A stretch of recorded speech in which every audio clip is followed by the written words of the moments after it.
친딸 독극물 살인 사건이라는 사실 아주 좀 엽기적인 사건이 있었어요.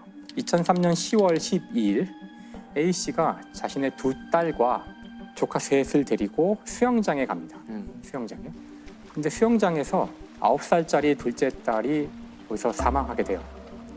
그 물에서 사망하게 되는데 수영장에서 뭔가 이게 의심이 된다, 좀 석연치 않다. 왜냐하면은 보통의 익사 사고 같은 경우는 이제 사람을 꺼내서 긴급 조치를 하게 되는데 그때 막 코하고 입으로 물이 나와야 된대요. 정상적인 상황이라면 그냥 조용히 그냥 죽은 거예요. 그러니까 그런 것들이 다 석연치 않았던 거예요. 부검을 하자고 얘기를 하게 됩니다. 이제 이 아이를 부검하기로 이제 부검을 해봤더니 독살됐다는 결과가 나온 거죠. 그래서 이제 조사해 보니까 그 A 씨가 익사 사고가 일어나기 전에 둘째 딸에게 음료수를 줬다는 거예요. 음료수를 너 혼자 먹으라고 줬다는데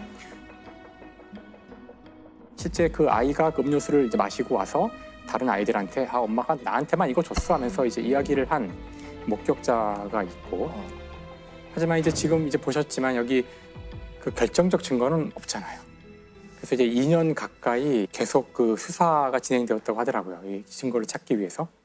사건을 이제 조사해 보니까 경찰에서 바로 그 둘째 딸이 죽기 바로 전날 보험을 들었다는 거예요. 아이에게 상해보험을 들었고 보험을 들 당시에 A 씨가 돈이 없어서 보험 설계사가 그 계약금을 대신 내주면서 그러니까 굉장히 무리스럽게 보험을 들었다는 거예요. 그리고 특히나 그 이 수영장은 사망 사고가 있었을 경우에 1억 원을 보상한다는 그걸 이제 내걸었다고 하는데 좀 특별한 상황이죠. 알고 이제 아마 했을 것 같고요. 더더군다나 이제 수상한 것은 A 씨가 이제 진술서를 쓰게 되는데 좀 이게 이상하다는 거예요. 진술서를 보면은 이건 믿기 어려운 그런 것들이 많이 있기 때문에 아마 프로파일링 했겠죠. 그랬더니 좀 이게 이상하다는 거예요. 그 엄마 같은 경우에는 경찰에 잡혀와서 이제 진술서를 쓰게 되는데요. 아주 여러 가지 문제점들이 많이 발견이 됩니다. 그 시간에 무슨 일이 있었는가를 쓰라고 했더니 그 진술서를 보면 누구한테 전화를 걸어가지고 우리 애 누구누구가 사고를 당해 위급하다, 도와달라라는 전화를 했다라고 써놨는데 이 위급하다라는 말을 처음에는 위독하다라고 썼어요. 그걸 지우고 위급하다로 바꿨었어요. 근데 이런 흔적들도 당시에 이 진실을 분석하던 프로파일러들이 포착을 해내서 제공이 됐고 두 번째로는 이제 뇌파를 이용한 이 사람의 진술이 맞는지를 검토하는 방법들이 있는데요. 뇌파 가운데 P300이라는 뇌파 측정 방법이 있어요. P300이란 거는 그 사물을 보고서 이 사물을 내가 전에 본 적이 있다면 0.3초 후에 바로 어딘가 팍 튀는 그 뇌파가 있대요. 그걸 가지고 봤더니 뭐 범행에 사용된 것으로 보이는 요구르트병 같은 걸 이제 봤을 때 뭐 반응을 한다던가 뭔가 의심스럽다. 그다음에 서로 이제 그 신문을 하고 하는 동안 미세 표정 분석 아마 다 전문 영역이실 텐데 지금 이야기한 여러 가지 증거들이 다 이 사람의 진술을 믿지 못하게 하는 결국 이제 지금까지 얘기했던 여러 가지 그 정황 증거라든가 다른 간접 증거들을 모아서 A 씨한테는 그 유죄가 선고됐고 무기징역이 이제 구형됐다고 합니다. 친딸을 살해한 혐의로 2년 만에 구속된 37살 김모 씨. 딸 이름으로 보험에 가입한 지 단 하루 만에 딸에게 독극물을 먹여 살해한 혐의를 받고 있습니다. 김 씨의 거짓말을 뒤집을 수 있었던 것은 뇌파 검사.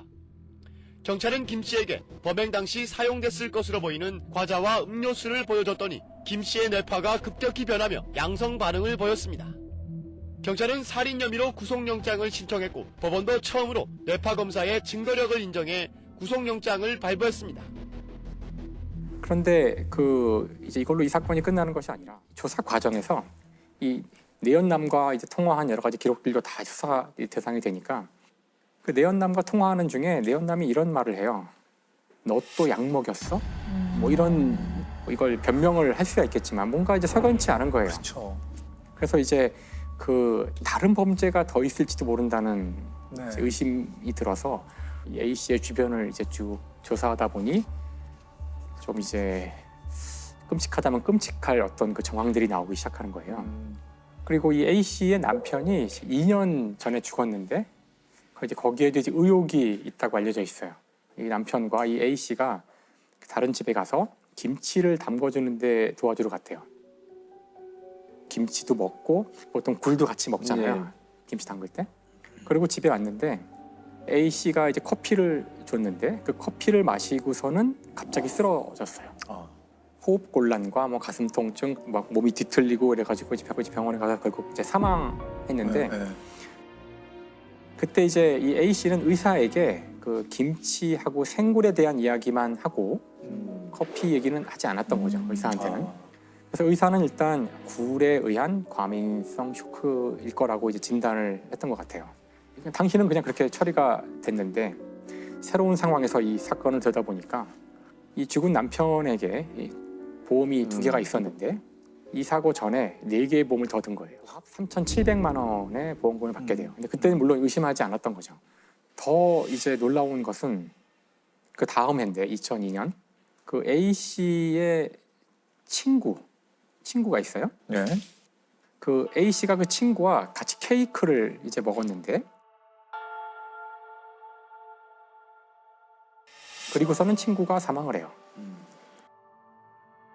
갑자기 사람이 죽었으니까 부검을 해서 조사를 해봤는데 일단 급성 심근경색이라는 진단을 내리기는.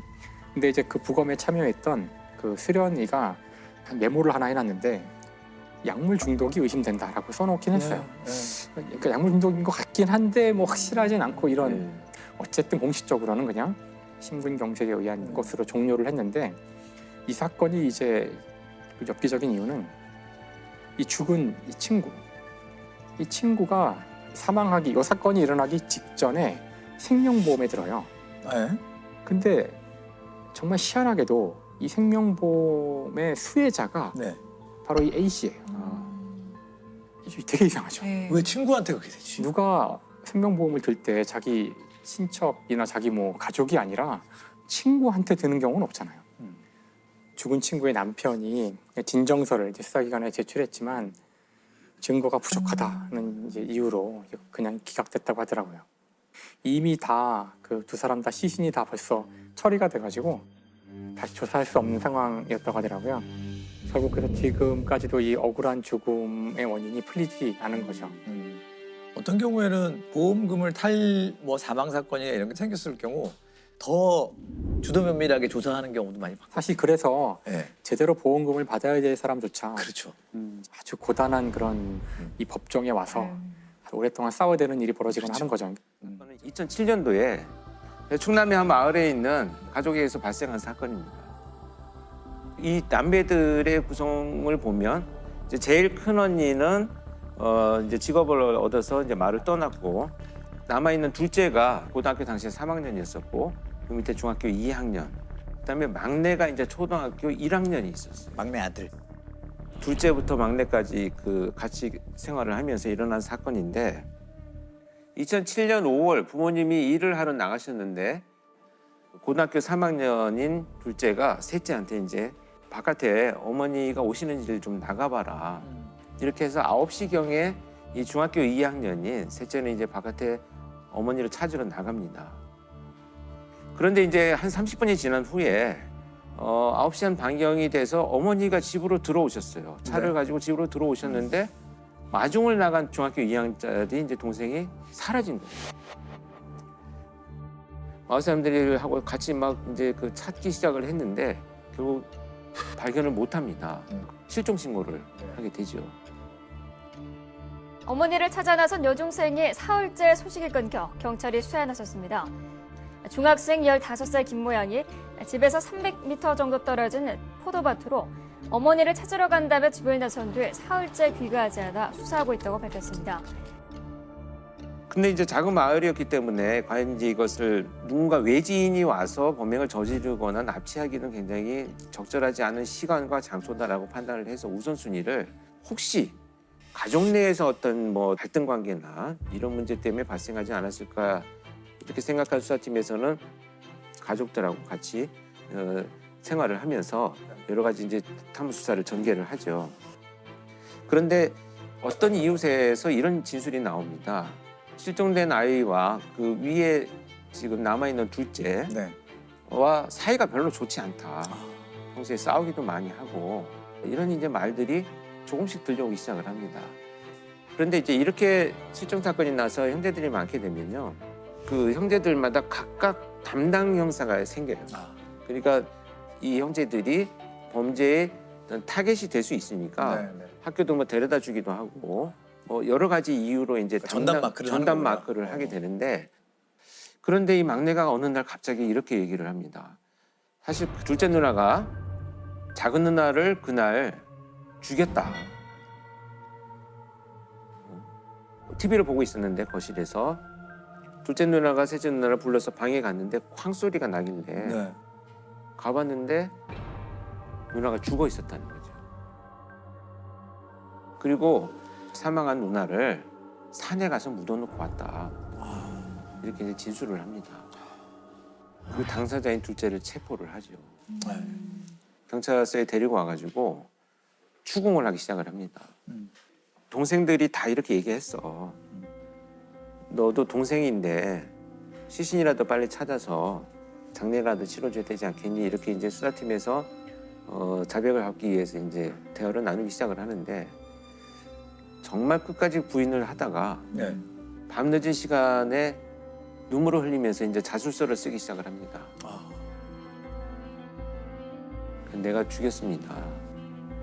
그 죽은 동생을 엄마하고 같이 가서 묻어놓고 왔다. 이렇게 진술을 합니다. 자, 그러면 아이를 찾으러 가자. 동생 찾으러. 그렇게 해서 차에 싣고 갑니다. 출발을 해서 가면 사실은 제가 죽이지 않았어요. 이렇게 번복을 하는 거예요. 그래서 또 와서 이제 수사관들이 달래기 시작합니다. 그래도 찾아야 된다. 그런데 특정 위치만 가면 다시 번복하는 것이 계속 반복이 되니까 수사팀에서 뭔가 이상하다는 생각을 해서 그 당시에 그 아이들의 진술된 CD를 그대로 경찰청으로 보내서 저한테 요청을 합니다. 근데 이게 굉장히 뭔가 잘못됐다라고 하는 것을 포착을 했어요. 9시에 이제 대련을 나가서 실종이 됐잖아요. 근데 어머니의 차가 들어오는 것이 CCTV에 보면 9시 30분경에 들어오는 게 보여요. 그런데 한 15분쯤 지난 다음에 이 차가 다시 나갑니다. 네. 그걸 보면 지금 진술이 맞아요. 엄마하고 같이 차에 싣고 동생을 유기하러 가는 게 맞아요. 지금까지로 보면. 네. 그런데 문제는 그렇게 나간 차가 약 한 25분 만에 다시 돌아옵니다. 네. 그러면 이제 어디 유기하고 왔다는 판단이 되잖아요. 25분이란 시간을 왕복 시간으로 따지면 반으로 나눠야 되죠. 그렇죠.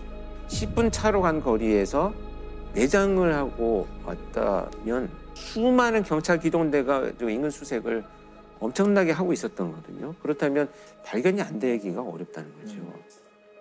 그리고 두 번째는 이런 거죠. 딱 와가지고 보니까 딸이 죽었어. 근데 죽인 애가 큰딸이야. 두 번째 딸이야. 그러면 순간 판단해가지고 차에 가서 유기할 수 있는 판단을 과연 가능할까요? 아수라장이 이것이 일단은 저는- 생기죠. 어떤 혼란스러운 상황이. 그러니까 가족 내에서 혼란이 생겨서 거기에서 뭔가 상당한 문제가 일어났어야 되는데 15분 만에 판단을 하고 갔다. 저는 이 부분이 그렇죠. 도무지 일어날 수 없다라는 두 가지만 가지고 이제 나머지 팩트들을 보니까 막내가 언니가 동생을 벽에 밀었다고 했는데 벽에서는 동생의 DNA가 전혀 검출되지도 않았습니다. 그래서 도무지 맞지 않다라고 판단이 됐어요. 그래서 수사팀에 제안을 합니다. 네. 이 수사는 잘못됐다. 브리핑을 하고 나서 수사본부장이 결정을 합니다. 저 말이 맞는 것 같다라고 판단을 해서 그날 밤에 긴급 체포한 아이들을 다시 집으로 보내죠. 그리고 나서 며칠이 지난 다음에 느닷없이 수사팀에서 밤에 전화가 왔었어요. 아이가 돌아왔다는 거예요, 집으로.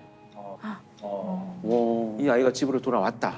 왔는데 문제가 생겼다. 지금 주민 3명이 무참히 칼에 찔려서 살해당한 살인사건이 발생을 했다.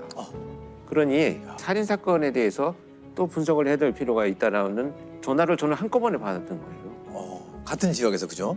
그래서 저는 참 이게 황당하기도 하고 이게 무슨 일인가 당황스럽죠. 이런 일들이 없었는데. 그래서 이제 현장에 다시 내려갔는데 저희 사건의 내막을 본다면 이렇게 된 겁니다. 이 아이는 실제로 중학교 2학년짜리 아이는 9시에 포도밭에 어머니를 찾으러 나왔어요. 그런데 누군가 정말 범인이 자전거를 타고 가다가 이 아이를 보고 뒤에서 덮쳐서 강제로 자기 자전거 앞에 태웁니다. 성범죄를 저지르기 위해서 이제 납치를 한 겁니다. 네.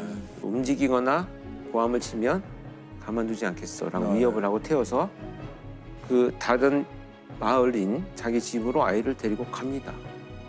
그리고 3주 동안 감금을 해놨던 거예요. 그래서 어찌됐건 이 범인은 다행히도 이 아이를 살해하지 않고 집으로 데려다 줍니다. 약간의 동정심이나 자기하고 이제 같이 있었다고 하는 이런 어떤 뭐 여러 가지 복합적인 심리가 이제 작용을 했던 것 같아요. 아이를 데려다 주고 와서 평상시에 자기를 무시했다라고 하는 옆집 노인들을 모두 살해한 이런 사건입니다.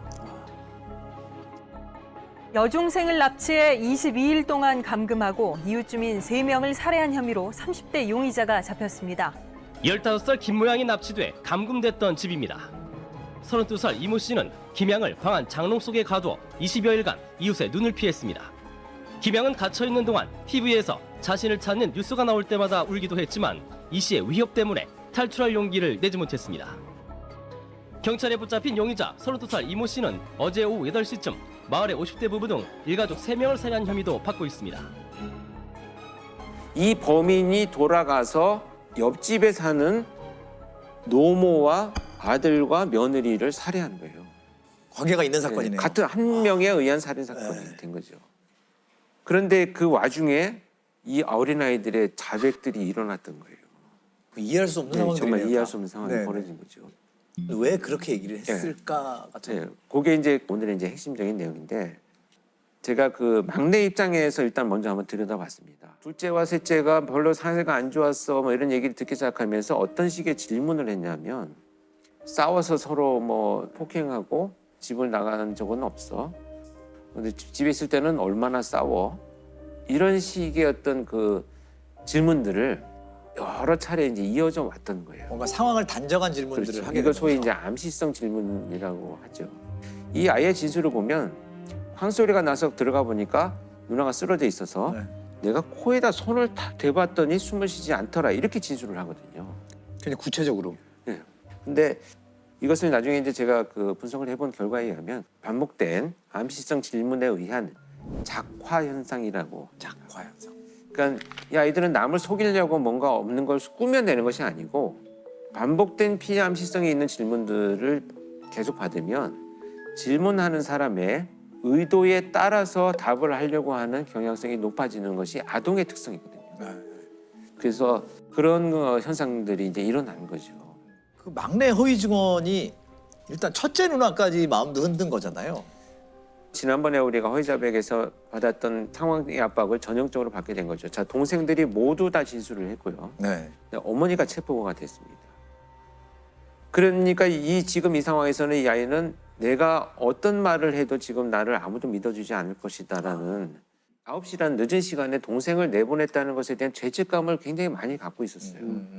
그 죄책감도 벗어나지 못하고 있는 상황인데 또 말도 안 되는 있지도 않은 막내 동생의 진술이 나왔다고 하니까 이것조차도 거짓말이야라고 하면 나머지 동생들이 또 자기로 인해서 거짓말을 한 아이들처럼 시달리게 될까 봐 이 아이는 굉장히 이 동생들을 보호하고 죄책감을 갖고 있는 이런 그 상황에서 자술서를 소위 쓰게 되는 거죠. 본인이 쓴 자백의 자술서를 보면 빨리 이 모든 것이 제대로 바로잡혀져서 우리 모두가 예전처럼 행복해졌으면 좋겠습니다 라는 문구로 시작을 해요. 자술서가. 그래서 제가 그걸 보는 순간 내가 너무나 많은 것을 간과했구나. 지금 이건 자술서가 아니고 이 상황을 빨리 벗어나고자 하는 이 아이의 처절한 어떤 안타까움의 표현일 뿐이다 이런 생각을 했어요. 그래서 이 수사가 이 사건들을 계기로 해서 굉장히 저도 많은 이 변화를 가져야 되겠다는 생각을 하게 된 사건이 중에 하나입니다.